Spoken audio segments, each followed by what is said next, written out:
En tot cas, jo intentaré fer una reflexió global i del moment present i per què en molts... o sigui, algunes de les reflexions que he entès que han sortit des d'aquí, des de la taula, la dificultat de continuar la feina a la institució, la utilitat de la feina a la institució, el munt d'hores que es perden a la institució sense saber gairebé si tenen sentit, una mica el per què ens està passant, per què està passant això no només aquí sinó en molts altres municipis, després d'haver arrencat amb molta força el municipalisme en molts municipis, per què està passant això l'any 2014, perquè quin és el paper de les institucions municipals en aquesta crisi. Però abans volia fer una reflexió més global per entendre una mica què és el que nosaltres, diguéssim, quina és la pràctica política diferent que des dels moviments socials vam intentar estructurar en municipalisme i també a la institució municipal. Jo no sé en quin moment dels anys 90 o dels anys 2000, no sé si comença a nivell més global amb l'alçament zapatista a Chiapas o amb el moviment Ocupa Barcelona o amb les protestes contra el transvasament de l'Ebre o amb la gran mobilització contra la guerra o en el referèndum que van fer per l'anul·lació del deute, la condonació del deute extern dels països del tercer món, etc. No sé en quin moment d'aquestes noves pràctiques polítiques que s'estaven impulsant des del carrer, d'aquesta voluntat d'una nova esquerra social, plural, molt diversa, de reapropiar-se la política a través del carrer i decidir des del carrer sobre polítiques públiques, fossin de nivell més bàsic, de nivell més alt. No sé en quin moment de tot això es gesta també la necessitat o diguéssim, la constatació que hi ha una sèrie d'instruments que neixen al segle XIX i encara perviuen malauradament avui, que estructuren la política i que ja no en són útils per enfrontar-nos des de posicions d'esquerres, des de posicions de les classes populars, des de les necessitats d'aquestes classes populars davant de tots els reptes ecològics, de gènere, de redistribució de la riquesa, etc., ja no en són útils per enfrontar-nos a la realitat des d'aquests punts de vista. I parlo de dos principals instruments, els partits, entesos de forma clàssica, i els sindicats. No en són útils al 100%, no, home, clar, sí, hi havia coses més o menys útils, però en termes globals no absorbien les necessitats ni el dinamisme necessari ni la participació popular necessària per poder impulsar totes unes reflexions que havien de produir-se i que s'estan produint i que permanentment les estem fent en espais com el d'avui, en espais assemblearis. Això no ho tenien a dins, però a més havien començat tant sindicats com partits després de la transició a ser més aviat un problema per al canvi en termes globals, vull dir, amb excepcions, però més aviat un problema per al canvi, per a la renovació, per a la innovació, per a la participació, que no pas la solució. I llavors nosaltres, sense això tenir-ho molt clar, vull dir, això és una intuïció, que no és que ens posem, que ho certifiquem la mort del partit i el sindicat, que tampoc és que s'hagin mort, però no és que ho certifiquem i a partir d'aquí ens inventem una altra història que és perfecta, però sí que entenem que necessàriament la nostra intervenció en la societat, com deia, en clau de transformació social, en clau de defensa del territori, en clau d'alliberament nacional, etc. És a dir, contra tot el que és allò que ens està passant, allò que els mercats estan dictant, allò que l'estat espanyol no està permetent que passi, contra tot això, les estructures organitzatives que havíem d'adoptar, la forma de participar havia de ser forçosament diferent. No podíem reproduir les estructures d'un partit polític, no podíem ajuntar-nos en algun dels dos sindicats majoritaris dels pactes de la transició perquè no eren instruments útils. I és més, estaven perllongant, a més, un esquema institucional i un esquema esquerra-dreta i un esquema de programa polític que ja no era útil a la transformació social. I per tant, després d'un tot un cicle de mobilitzacions contra la guerra, contra el transvasament, etc., ens proposem construir instruments d'intervenció política, intuïtivament mirem una mica al nostre voltant i descobrim que ja hi havia altres projectes, ja hi havia experiències que havien quedat ocultes durant 20 o 30 anys, o ocultes, o que no havien estat moda, que no havien tingut molt poder, que s'havien menyspreat, però que en tot cas eren molt útils. Arreu del país hi havia casals, havien quedat casals històrics, ateneus històrics, hi havia candidatures municipalistes que no havien participat en el repartiment de cadires que va suposar el pas de la dictadura a la democràcia i que s'havien mantingut com a moviment popular, de base, participatiu, assembleari. I a nosaltres a Vilanova en concret ens va impactar molt i de fet ens hem criat en la cultura política del GER. i la nomino el GER a Ribes, no? Del GER i la UM9, que són un casal de 1.300 socis i una candidatura de 300 militants, que són l'espai polític més potent que hi ha a Ribes i que mobilitzen un munt de població. I anomeno específicament a Ribes perquè justament fa poc menys d'un any que a Ribes hem entrat a governar la CUP, ara es diu CUP Unitat Municipal 9, i hem entrat a governar i tenim l'alcaldia d'una ciutat de 30.000 habitants i és bastant útil fixar-s'hi tot el que estan fent perquè, no m'anticipo el que explicaré després, perquè el paper dels ajuntaments en aquesta crisi bàsicament ha canviat molt respecte de quan vam començar a formular les nostres candidatures com l'Altraveu o com la candidatura Unitat Popular de Vilanova o com altres que es van crear. I aquestes eines de participació política que enteníem que havien de ser forçosament diferents, vam entendre, fruit també d'exemples com el de Ribes, que havien de passar en algun sentit per la reconstrucció d'espais de participació popular arrelats al territori i propers a la gent. La gent havíem de començar a trencar una sèrie de tòpics que s'havien instal·lat en les esquerres, sobretot, de la institució. S'havien instal·lat tòpics que ens estaven jugant en contra, com per exemple la seva participació en tot el desplegament de la bombolla immobiliària. Havíem de trencar tòpics com no es pot fer política si no s'és polític professional i és una conquesta dels partits d'esquerres que els polítics cobrin. Això no hi havia alguna cosa que no ens quadrava, que cobrin i llavors 3.000, 4.000, 5.000 euros. No hi ha interès de la gent en la política. La gent vol viure a casa, individualment, i els temes col·lectius no li importen. Això era un tòpic. Això hem aconseguit demostrar en escassos 8 anys que és radicalment fals i just al contrari, però era un tòpic que s'abonava també des de les esquerres institucionalitzades. La política entesa com una carrera individual on es valorava molt la trajectòria del polític, si havia estat abans regidor, després diputat, després vés a saber què, etc. I no entesa com un projecte col·lectiu que permanentment havia de ser sotmès a l'assemblea, al consens i a la discussió i al debat entre la gent. Les dinàmiques partidistes, d'entendre que les institucions eren un camp de batalla on els partits, al llarg dels 30 anys, han anat pugnant per tenir més o menys poder i moltes de les decisions que s'han pres, dels càrrecs que s'han donat, de les àrees que s'han creat, etc., durant aquests 30 anys, jugaven una mica o anaven d'acord al joc d'estratègia institucional de fer créixer el poder d'un partit contra l'altre, i per tant havien de fer un tipus de forma, un tipus de política que no caigués en el partidisme, que busqués les maneres més efectives de no caure en lògiques partidistes i de condicionar decisions polítiques a l'estratègia de partit, de créixer la influència del partit. I havíem de repolititzar les institucions. O sigui, no sé en quin moment d'aquests 30 anys algú se li va ocórrer, i les esquerres s'ho van creure, que l'objectiu dels ajuntaments era prestar serveis, únicament, i que tenia uns serveis assignats, X, molt pocs, la brossa, l'enllumenat, serveis socials després van venir, una mica d'educació, una mica d'adequar els CAPs, etc. Però que més enllà de prestar aquests serveis, l'Ajuntament ja no era res més, era per tant el ple municipal era més o menys un consell d'administració d'una empresa prestadora de serveis que tenia tant pressupost, tantes competències, i podia aquell consell d'administració decidir si pujava o baixava una mica més l'assignació a cadascuna d'aquestes competències, però ja.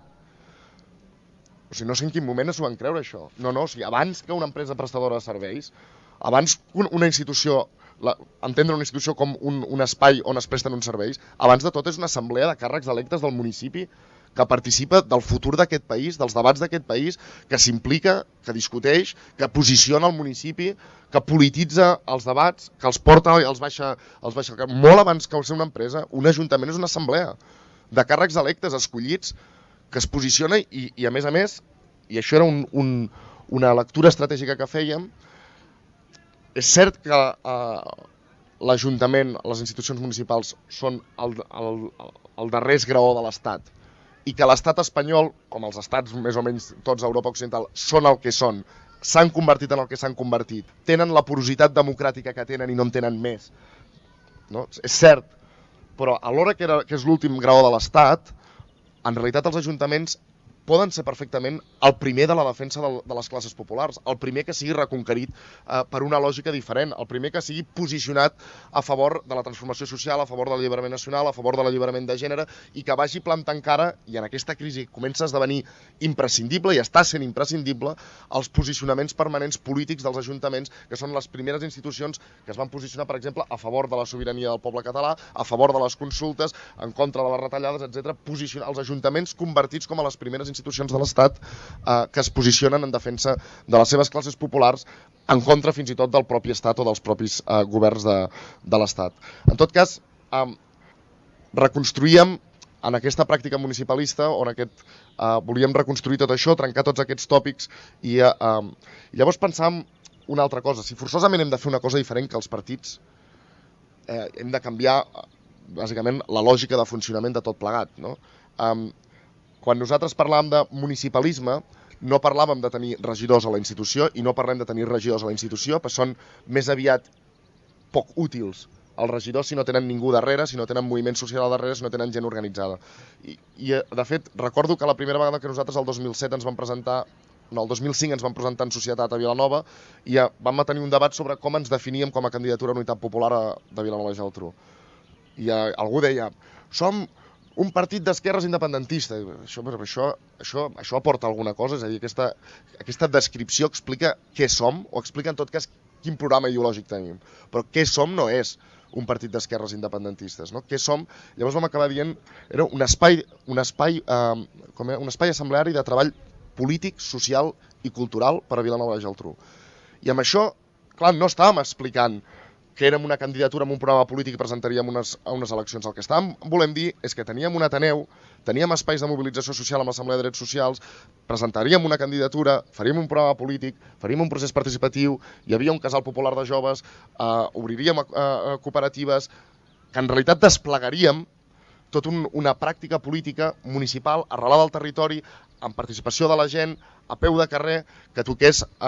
diferents aspectes, un dels quals havia de ser la institució imprescindible. Imprescindible perquè durant també molts anys hem practicat formes de contrapoder sense disputar-li el poder a qui el tenia. I és imprescindible que a l'hora que construïm espais de contrapoder, com poden ser Calgorina, com poden ser les mobilitzacions socials, també disputem en la mesura del possible el poder a la resta, perquè si no tenen el monopoli de la veritat institucional, que és el monopoli bàsicament de la veritat política. Això és una reflexió una mica caòtica de com ens veiem nosaltres, de quin era el projecte que volíem desplegar pel que fa a pràctica política, que tenia a més plena coherència, i amb el temps l'hem anat construint aquesta coherència també amb la lectura de la realitat que vivim ara mateix i del que ha passat amb la crisi. Perquè bàsicament quan comença la crisi el que ens n'adonem amb més contundència que mai és que hi ha tres grans aspectes no resolts, que són tres grans aspectes de pugna permanent entre les classes populars i el poder econòmic, el poder de l'Estat, que és bàsicament la crisi social, la crisi nacional i la crisi democràtica. Totes elles tenen en comú una qüestió, que és que perquè guanyem nosaltres, perquè guanyi la majoria, hi ha algú que perd. Hi ha algú que perd i no està disposat a perdre ni una engruna. Perquè el poble català pugui decidir sobre la seva independència i un estat espanyol que perd la seva essència pàtria, que perd la seva Constitució, que perd privilegis. No el poble espanyol no en perd cap de privilegi, no n'ha tingut mai, n'ha tingut molt pocs. El perd la cúpula de l'Estat. Perquè en la crisi social nosaltres no haguem de patir tantes retallades, puguem recuperar capacitat salarial, puguem tenir feina per algú més que no, per tots aquests aturats, etc. Perquè passi això, algú ha de deixar de guanyar tants diners, algú ha de deixar de ser tan acaparador. Però en la crisi democràtica aquesta era més especial encara, perquè, òbviament, perquè tot això es produeixi i s'ha de crear una cultura democràtica, de lluita, de participació i de presa de responsabilitat de les pròpies classes populars sobre el seu autogovern, sobre el seu propi lideratge, sobre no deixar que els altres, no delegar mai més les decisions en estaments que en realitat no estan en la lògica de defensar els teus interessos, perquè estan dins de la institució, perquè viuen de la institució, perquè ja els hi va bé com està la realitat, perquè tampoc tenen cap interès en que tot canviï massa ni massa ràpid, etc. Vull dir, hem d'assumir aquesta responsabilitat i en aquest eix democràtic, per fer una societat més democràtica, en realitat és un eix que ens interpel·la a nosaltres directament.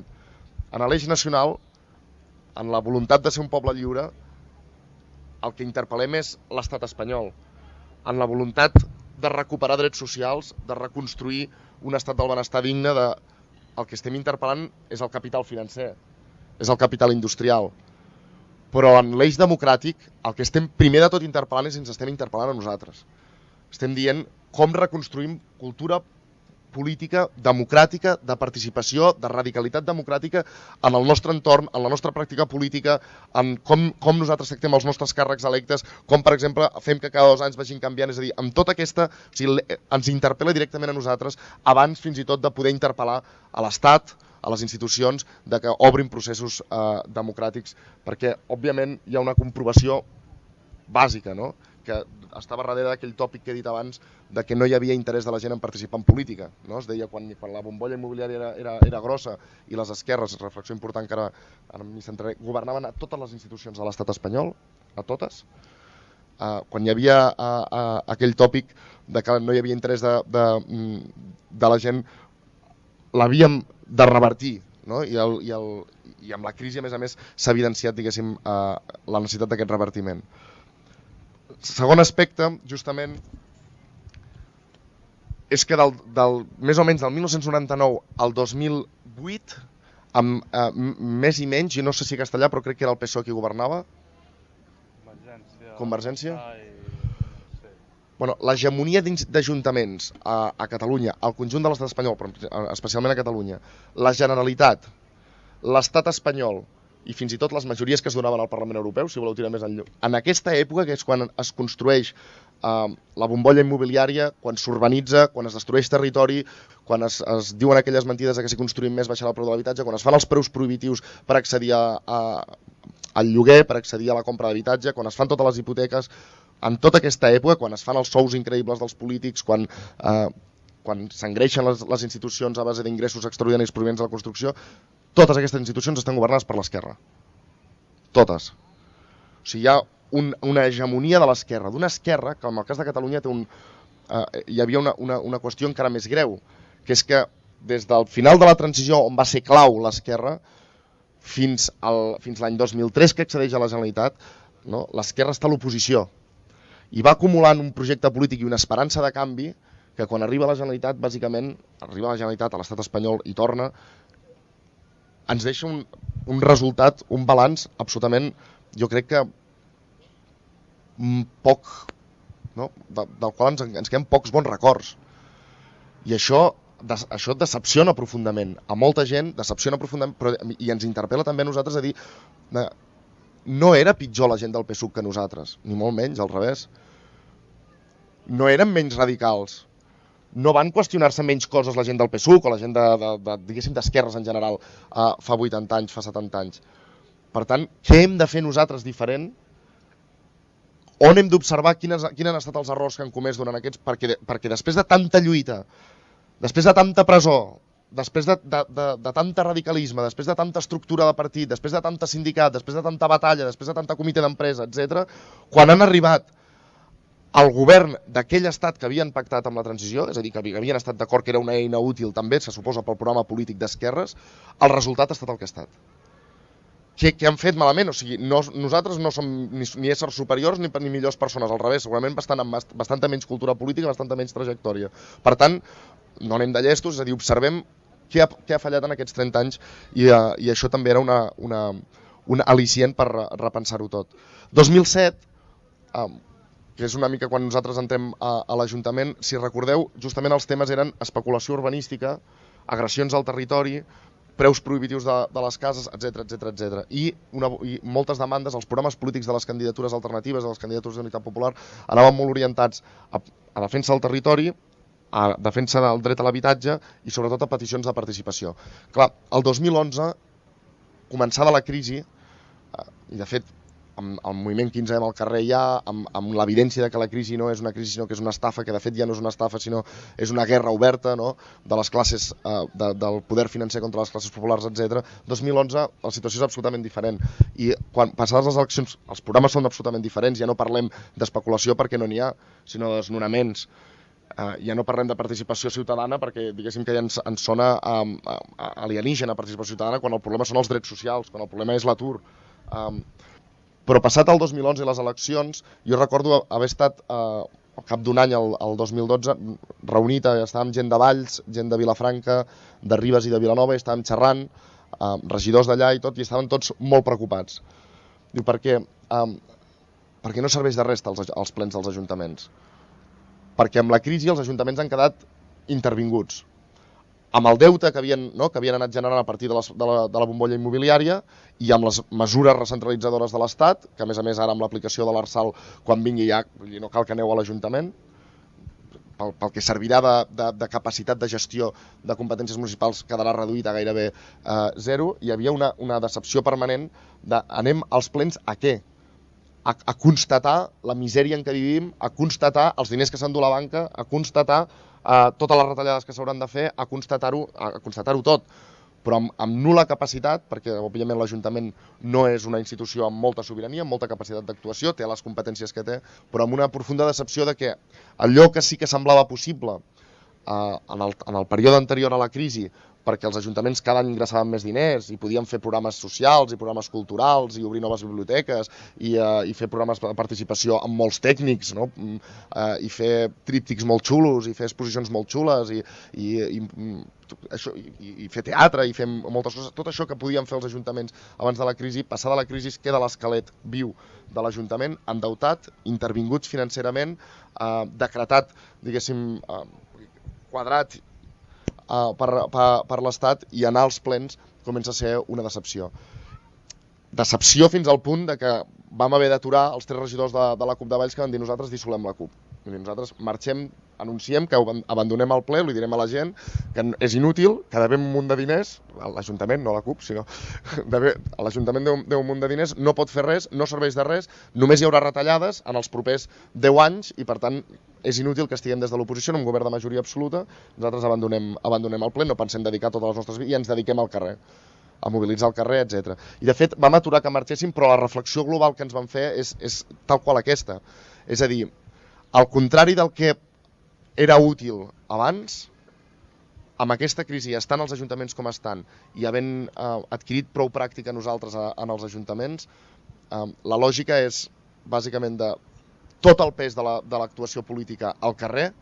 l'Ajuntament només exclusivament gairebé com a portaveu de les lluites al carrer, per tant una mica sacrifici dels regidors aguantant a la cadira fins que se'ls necessita, fins que necessita la seva presència pel debat, no? per intervenir en el ple,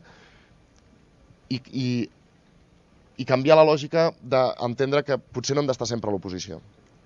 És obvi que si ens quedem amb 2 o 3 regidors, que és el que ens passa a Vilanova, que és el que passa a Valls, etc., estant com estan els ajuntaments, no pintem absolutament res. No pintem res. És a dir, abans encara es pintava alguna cosa, però l'Ajuntament podia fer moltes coses, és que no pot fer gairebé res. És que entre l'interventor i el secretari et fan la meitat de la feina política. Vull dir, ben marcada ja gairebé tota. Per tant, dedicar tots els esforços no tant a fer una molt bona oposició, que també, òbviament, sinó sobretot a construir una alternativa com a mínim que sigui capaç de govern popular.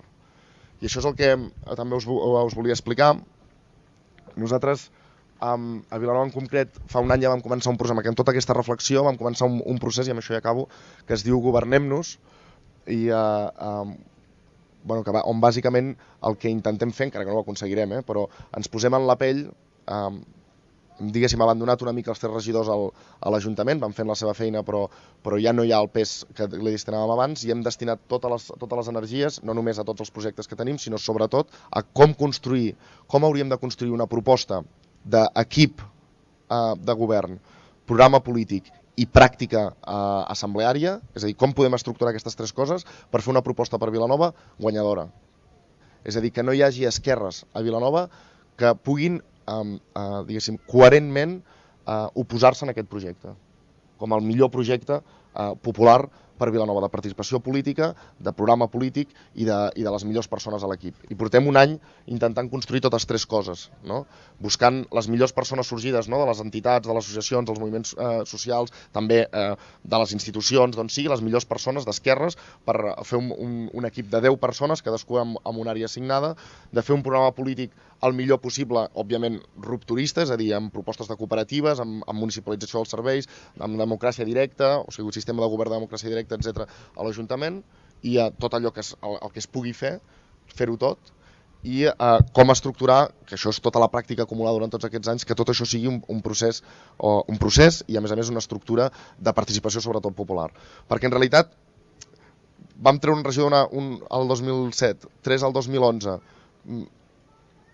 què en farem ara? 3 més i anirem aguantant permanentment a dins de la institució? Vull dir, el que vam decidir és o fem una ofensiva i anem a interpel·lar també les esquerres clàssiques, no? O sigui, l'esquerra republicana, Iniciativa, el Partit Socialista, etc. Els diem, bueno, o sigui,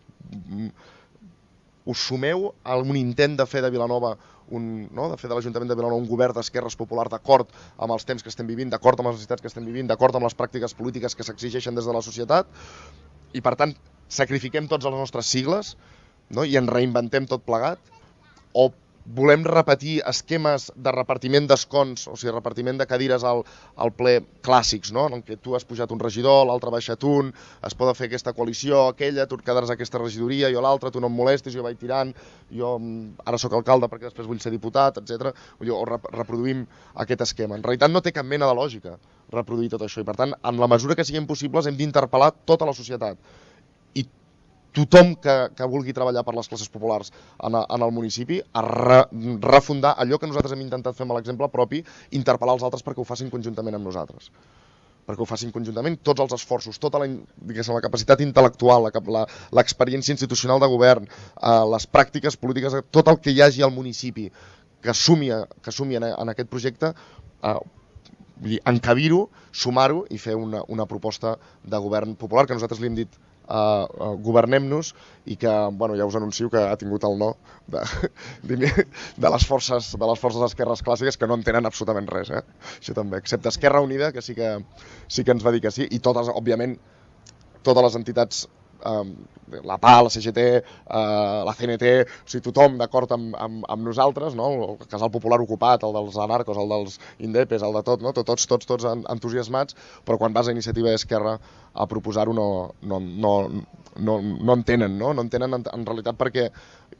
Iniciativa són 2 regidors a Vilanova i 6 militants, no? Llavors diuen, clar, si ens sumem si els 6 militants participem del vostre espai desapareixem, no? Perquè ja ens costa prou, i Esquerra Republicana perquè no té regidors a tota la comarca del Garraf, però sap perfectament que amb els resultats que està tenint a la tele pujarà sense que hagi de proposar res, no? Però ja els diem que nosaltres ho explicarem a la gent. Ho explicarem a la gent que hi havia la millor proposta, el millor programa, la millor tècnica per fer-ho, les millors predisposicions, el moment polític és l'idoni, la gent vol participar, la gent busca espais de participació, la gent està inquieta, la gent vol canvis a les institucions, la gent, vull dir, hi ha tot el caliu necessari i suficient per fer aquests projectes, i, bueno, en tot cas, topem amb allò que ja sabíem que toparíem, que són les inèrcies que us parlava al principi de tot. I jo no sé si cal que digui res més, era una reflexió una mica caòtica de diferents punts. Bueno, sí que m'havia deixat una cosa. Estem a l'any 2014 i en els últims 10-12 anys, jo no sé si heu mirat o mireu a l'entorn del país com estava, diguéssim, a nivell d'organització de l'esquerra popular, dels moviments socials, com estava fa 10-12 anys i com està ara, però jo com que em toca viatjar molt i anar amunt i avall, és bastant impressionant i crec que no té equivalent a cap lloc d'Europa. Ojo, el que acabo de dir, a cap lloc d'Europa no té equivalent que en un territori tan concret, no? Com és el Principat de Catalunya, els Països Catalans, hi hagi com a 150 candidatures que practiquen, no? Assemblees, municipalisme, etc. Que hi hagi 158 casals i ateneus. Hem obert 150, i Calgorina no crec que estigui ni comptat en aquesta llista, però 158 espais físics de participació, de moviments socials, de creació de xarxa, etc. El nivell dels mitjans de comunicació crítics que tenim també, digitals, etc. Vull dir, hem rearticulat en aquests 10-12 anys tota una estructura arreu del país molt potent de pràctica política i molt potent de construcció de contrapoder popular, i crec que hem d'estar molt orgullosos perquè, òbviament, és garantia que d'aquesta crisi, d'aquesta pugna política que estem tenint ara, ens en sortirem, jo crec que bastant més victoriosos que si no tinguéssim no haguéssim construït totes aquestes estructures, totes aquestes candidatures i tots aquests casals i ateneus. Ja.